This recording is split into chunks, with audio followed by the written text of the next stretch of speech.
Hey Hermits, welcome back to my channel. If you watched my recent video on reading goals for this year, then you will know that one of my intentions is to halve my physical TBR. And I did mention in that video that my intention is to both read physical books and unhaul physical books, because there are a lot of things I've collected over the years that are just no longer of interest to me. So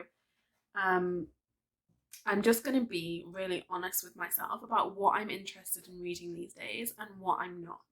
I'm also only going to be keeping physical books if I really enjoyed them to the extent that I would read them again. So I counted up everything unread, all of the physical you see his little face. All of the physical books that I own that I haven't read. And I have 340 in total, 340. And that is not including audiobooks that I've been collecting. That is not including the many, many hundreds of Kindle books I've been collecting. So I have quite the library in my possession. And I will say that a lot of the books that I've purchased physically have been for work purposes. So I am a business owner. I run my own business, so I have a lot of reference books. I have a lot of things that I've studied in terms of building a business, and then also in terms of the skills that I use inside of my business. So I am a life coach, I'm a business coach, which means that I've done a lot of studying of different modalities and techniques and personal development tools and things like that. So I don't feel too bad about not having read a lot of those books cover to cover, because I've used them more like reference books. Although having said that, I would like to prioritise reading them fully as well, just because I know that I'm probably missing a trick by only dipping into odd chapters here and there. All that to say, today we are going to be going through this big box of books that I have next to me that I'm ready to unhaul. Some of them I've read, some of them I haven't, but I will talk you through each of those as we go.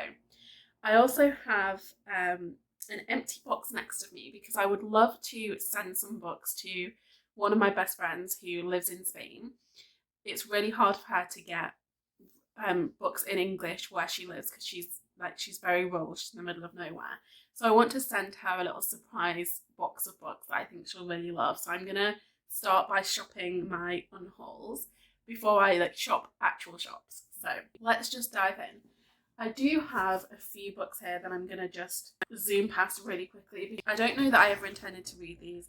Some of these are things that I bought. Some of these I purchased just because I like collaging with book paper. I am a big fan of art journaling. I use all kinds of different recycled materials, and I went through a phase a few years ago of just getting my hands on really, really cheap books that I could take apart and use. But I don't need quite as many as I've got, so I will be getting rid of my Rough Guide to Paris, the Collins Thesaurus, and then How to Talk to Anyone, which is a tacky self-help book. It's the only way I can put it.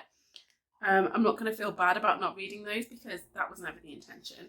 I'm also going to be getting rid of these two, which again, I did not purchase.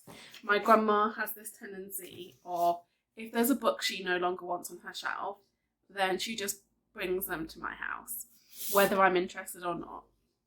So we have this art book, which is just about Macintosh. And then we also have Castle's Chronology of World History. While I love history, I'm not going to read this bad boy, because we know also that this is going to be very oversimplified, patriarchal, white man's history. Not my jam. So those are getting donated to the charity shop. Now let's get into the fun books, the ones we want to hear about, the ones we want to talk about. We have 100 Days to Brave by Annie F. Downs. So this felt like one of those books, like a page-a-day book where you're going to get some thought-provoking questions, some personal development stuff, maybe some food for thought each day. I didn't realise when I purchased it that it was so religious. I am not, I'm very spiritual and I have a lot of big beliefs, but I'm not the biggest fan of organised religion, and I'm not somebody who takes the letter of the Bible as like fact. So this book was just not written for me. It didn't mention in the description when I purchased it that that was the situation. But I think sometimes that's what happens when you buy books online. But, you know, not for me. I'm just sending it off to somebody else's home. Then we have The Gilded Ones by Namina Fauna. This book is stunning. We can all agree that it's stunning. And that is why I bought it. I bought it because I love the colours of it. I love the sprayed edges. I didn't buy it because it's something that I actually want to read. I'm not that much of a fantasy reader. And then add on top of that the fact that I haven't heard the best things about this from people I know who are fantasy readers. So I'm just like, do you know what? Somebody else is going to love this more. Somebody else is going to be captivated by turquoise sprayed edges and they are going to love this. Then we have His and Hers by MC Beaton. So this is one that Tom actually picked up for me during the video I did where we went secondhand book shopping and I challenged him to go and buy me some books to see if he knew my reading taste. I'll link to that video in the description box because that was kind of fun. But this is one of the books he picked and I haven't read it yet, but I am going to unhaul it just because it's something like number 19 in a series and I haven't read any of the other ones. And I'm like, me being the person that I am, I'm never going to start something partway through a series. That is just not what I do. Even with TV shows, if I like stop watching something a couple of seasons in and then decide to pick it up again, I have to start from number one. I can't just pick up where I left off. So there's just no situation in which I would be compelled to read something that was halfway through a series. It's not happening. Then we have I've Got Your Number by Sophie Kinsella. Now, I have read a couple of her books in the past and enjoyed them. And then I've also read a couple of her books and thought, what absolute trash. I already know, like, I know from reading the synopsis that this is going to fall into the absolute trash pile. This is about somebody who, like, finds a guy's phone, or it's like she loses her phone and she loses her engagement ring, and she finds this guy's phone in the bin. So she's like, great, I've got a new phone. And then he wants his phone back, and she's like, no. And then these two apparently fall in love. Like, that concept, I'm just like, no. Next we have, so we have a couple in this series, which is the Seven Sisters series by Lucinda Riley. I actually also have a couple of audiobooks in this series and a couple of Kindle books in this series because I read the first installment. I got it from the library a few years ago and really enjoyed it and thought, yes, I'm going to read all of these. They are like historical fiction, but with this underlying mystery in the like contemporary like storyline because it's always like split POV. And I love the concept. It seemed really fun. It's about this group of 7 sisters who were all adopted by this very mysterious guy who dies at the beginning of the first book, and then they are all going off into the world and trying to discover where they came from, who their like birth families are, all of that stuff.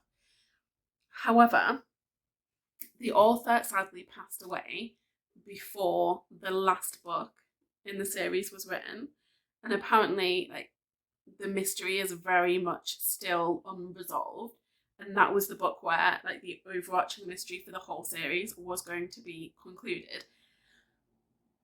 That's not the life for me. Like, I like to have things resolved. This is one of the reasons why I don't like to just come in partway through a series. Like, I like to know what's going on. So I am going to let these go and just decide that this is not going to be a series that I will continue. Oscar and Lucinda by Peter Carey. This is something that's been sat on my shelves for so long. Like, it's one of the oldest books in my possession. And I've never really been compelled to read it. I just haven't. Like, I can't even tell you how many times I've come and read the back of this book and then just put it back on my shelf.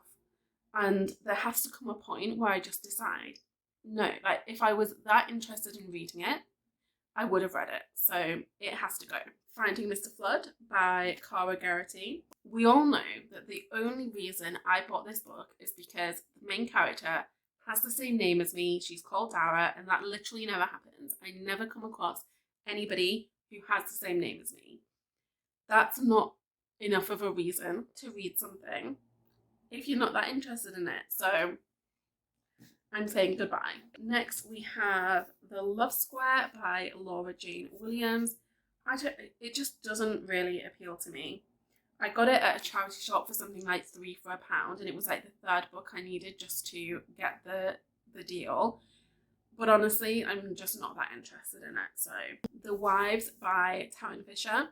I love the concept of this. It just sounds like crazy, demented, polygamous, rich people drama, which, do you know what? Those are all of my favourite things consolidated into one book. I've heard such terrible things about it and how it's so dissatisfying and that they don't do the concept justice that I'm just going to let it go. I'm going to let it go and just not bring that kind of disappointment into my life, because life's too short to feel disappointed by the things you're reading. The Luminous Life of Lily Aphrodite.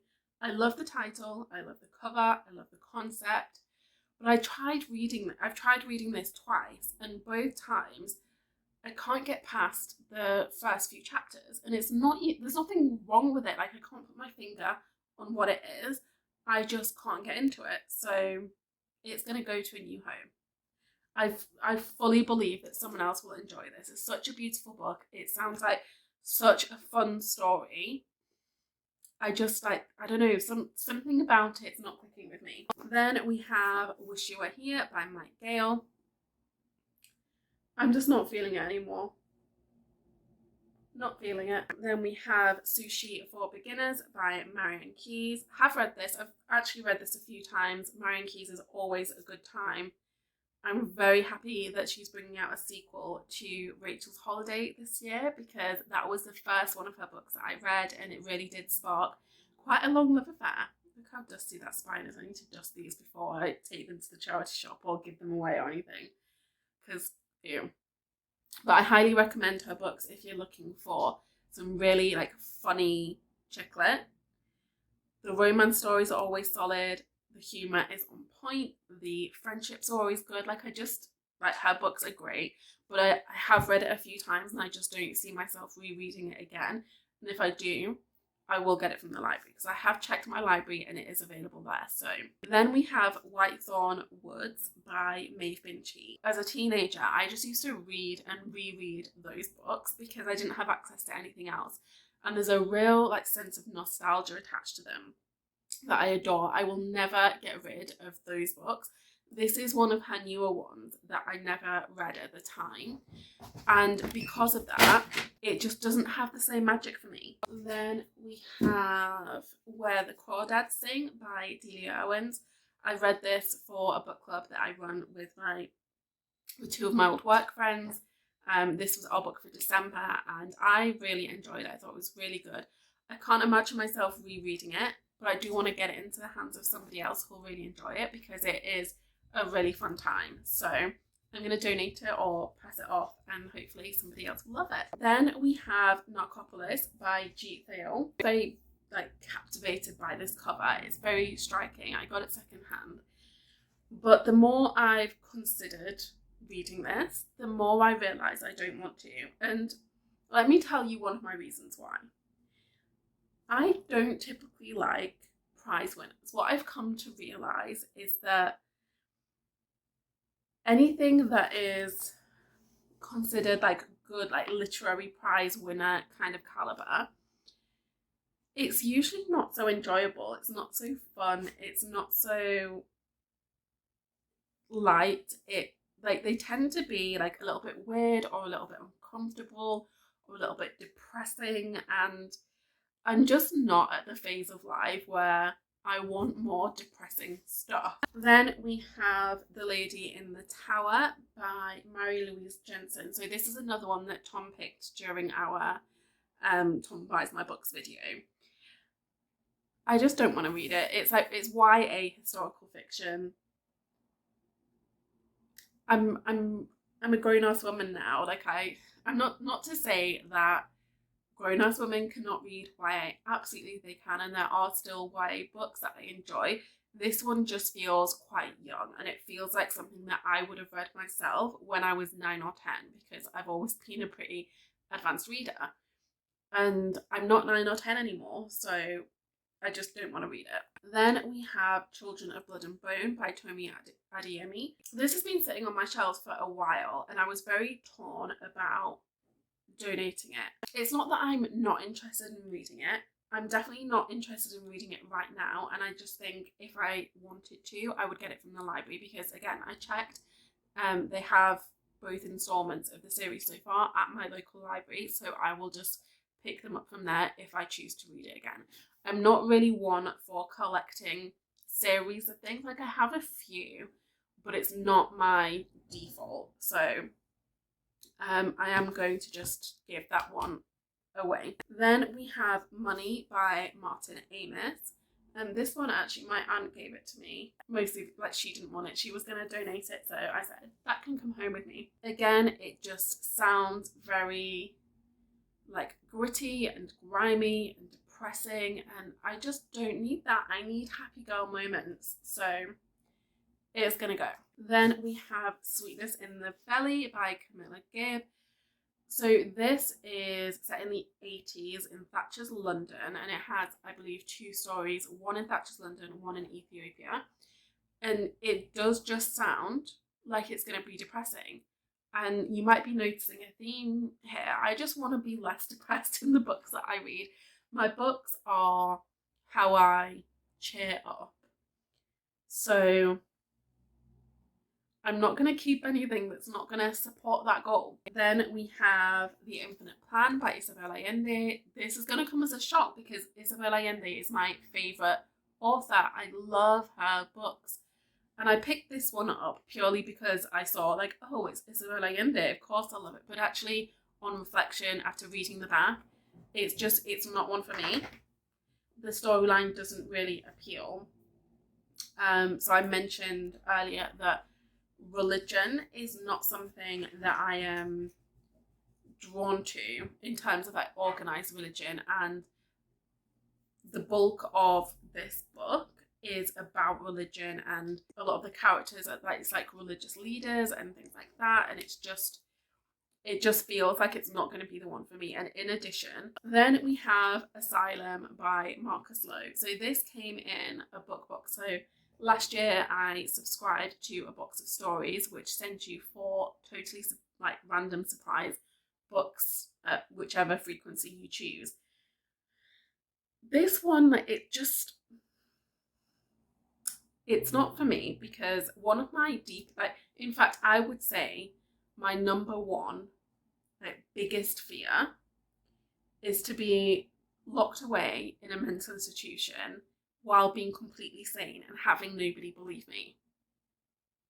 And not to give any spoilers, but it sounds like that's what this book is about.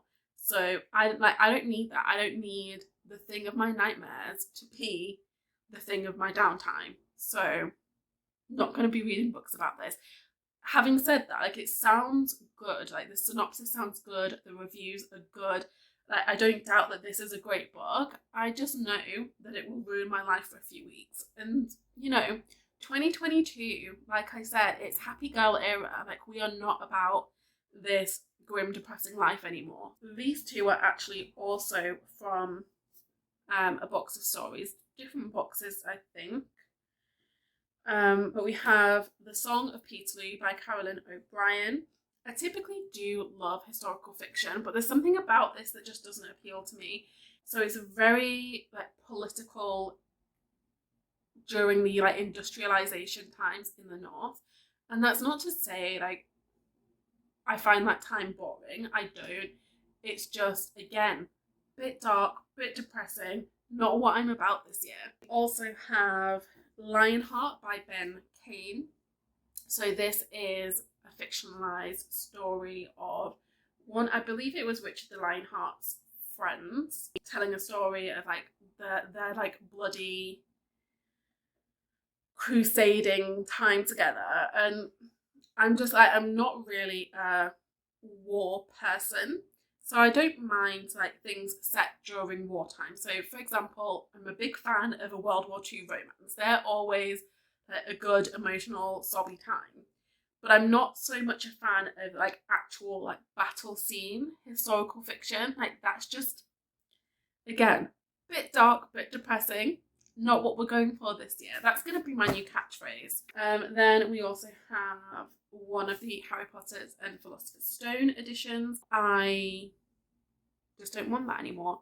I'm only keeping like these original editions that are the ones that I had when I was a kid. Like I don't need any other Harry Potter copies. Then we have The Olive Tree by Lucinda Riley. I started reading it, and within the first few pages I was just like, no, not for me. And then last but not least, we have False Lights by KJ Whitaker.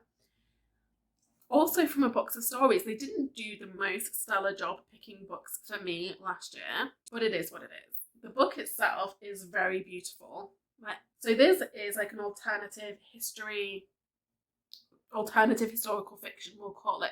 But this is about what would have happened if Napoleon won the Battle of Waterloo, which sounds like, it doesn't sound not fun. It just doesn't appeal to me. And I can't put my finger on it. I can't tell you why. There's just something about it. I'm like, no thank you.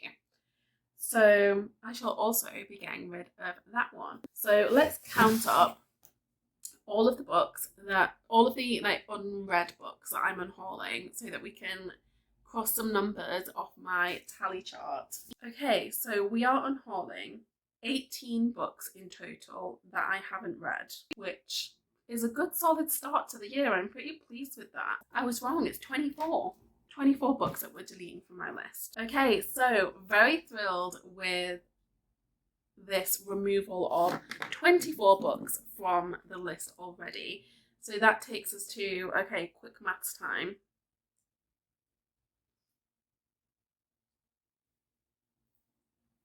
$316.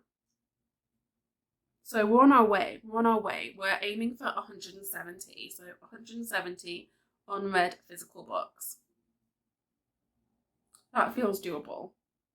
I know I'll definitely be able to like take a couple more off by the end of January, just of books that I've read. So we're on our way, guys. We are on our way. So hit the comments and share with me one of your resolutions for 2022. I've already told you that one of mine is halving my physical TBR, which I know is crazy ambitious, but I'm committed.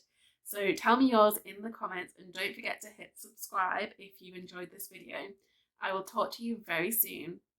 Have a great day.